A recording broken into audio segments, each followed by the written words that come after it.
Добро пожаловать в мой канал. Les zadistes de Notre-Dame-des-Landes refusent d'être expulsés. AFP.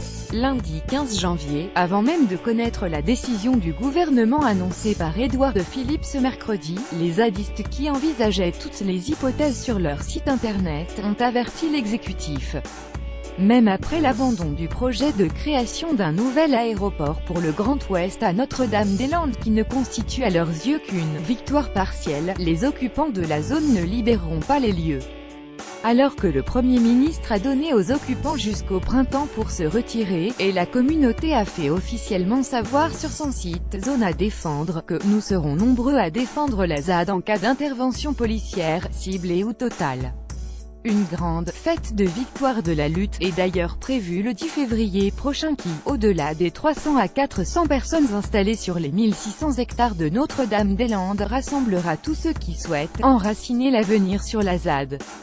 Dans le manifeste publié ce lundi 15 janvier, les occupants de Notre-Dame-des-Landes décrivent la ZAD comme un univers en construction où s'invente un nouveau modèle social. Comme partout, il y a des conflits d'usage, des embrouilles, des dérapages. Mais ici, nous tentons de régler ces questions collectivement, sans recours à des flics, à des juges, des matons ou des psys. Nous y mettons beaucoup d'énergie parce que nous croyons que c'est possible. Ce qu'ils appellent non-droit, nous l'appelons hors-norme. Et ce n'est pas plus la légalité que l'illégalité qui nous semble le critère pour juger de la justesse de nos actes. Cette expérience collective, vécue, soutenue et rejointe par de milliers de personnes depuis une dizaine d'années, donne de l'espoir et du sens dans une époque où le capitalisme ravage ce qui reste de respirable en ce monde. C'est pourquoi nous serons nombreux à défendre la ZAD, avertit la communauté. Définir nos propres règles de vie, en rupture avec la société contemporaine, les zadistes considèrent que l'État et le système qu'ils défendent nous emmènent droit dans le mur, et plutôt que de contribuer au désastre en cours, nous nous sentons légitimes à essayer ici de vivre différemment. N'en déplaise à ceux qui veulent nous aménager en zone pacifiée de commerce équitable, nous souhaitons continuer à produire et tout vivre, hors cadre et hors normes. Nous voulons aussi continuer à inventer d'autres manières de partager et d'échanger en dehors du seul lien marchand, pour être moins des accent aigu pendant .es de l'État et du marché, mais aussi pour nos voisins, ES, et pour soutenir d'autres luttes. Nous désirons aussi continuer à définir nos propres règles et gérer nos conflits, peut-on lire encore.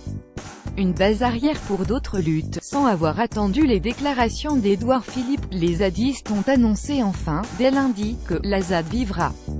Notre lutte ne s'arrête pas aux portes d'un aéroport abandonné.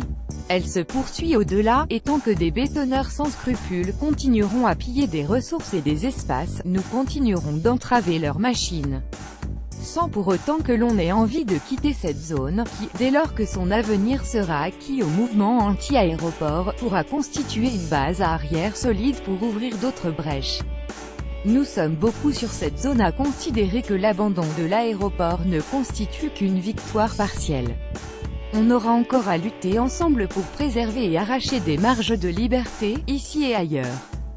Car des zones à défendre, il en existe des milliers, signent quelques occupants.es de la ZAD.